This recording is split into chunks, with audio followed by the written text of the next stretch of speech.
கத்தருக்கு சோதரன். இன்று கத்தர் நம்மோடு பேச விரும்புகிற வார்த்தை தள்ளப்பட்ட கல் தலைக்கல் ஆயிற்று. ஆமீன்.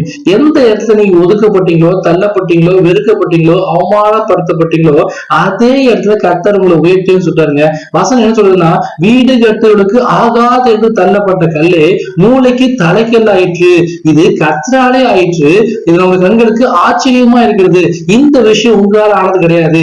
கர்த்தர் உங்களை உயர்த்த போறாரு. இது கர்த்தரால் ஆயிற்று. இது எல்லாரும் பார்த்து நம்முடைய கண்களுக்கே ஆச்சரியமா இருக்க போது. வசன சங்கீதக்காரன் சொல்றாரு, உன் தலையை எண்ணெயால் அபிஷேகம் பண்ணி உன் சத்துருக்களுக்கு முன்பாக பந்தி ஆயத்தப்படுத்தி உன் தலையை எண்ணெயால் அபிஷேகம் பண்ணின்னு சொல்லிருக்கா இல்லையா?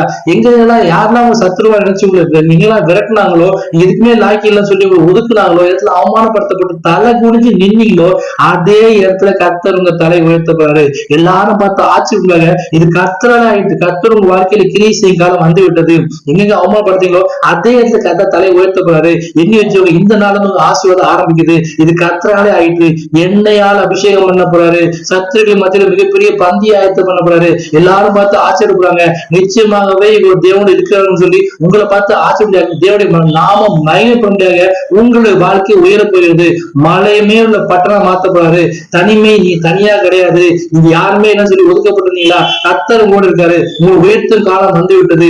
ஏற்ற காலத்துல உயர்த்தபடி அவருடைய பலத்தை அடங்கி வசனத்தின் இத்தனை நாள் நீ கர்த்தர் சம்பந்தத்தில் காத்திருந்து அழுது கண்ணி வச்ச எல்லா ஜெபத்துக்கும் உங்க தலையை கர்த்தர் உயர்த்தும் காலம் வந்து விட்டது. தள்ளப்பட்ட கல் தலைக்கல் மூளைக்கு தலைக்கல்ல வசனத்தின் கர்த்தர் உங்க எல்லா விஷயத்தையும் நீங்க தான் எனக்கு ஆசீர்வாதம் சொல்லி எல்லாரும் உங்க கூப்பிட போறாங்க. அப்படிப்பட்ட ஆசீர்வாதத்தை இன்று இருந்து கர்த்தர் உங்களுக்கு தரப்போறாரு. உங்க தலையை மூளைக்கு உங்க கல்ல மூளைக்கல்லாய் மாற்றி உங்க தலையை உயர்த்த போறாரு. ஆமென்.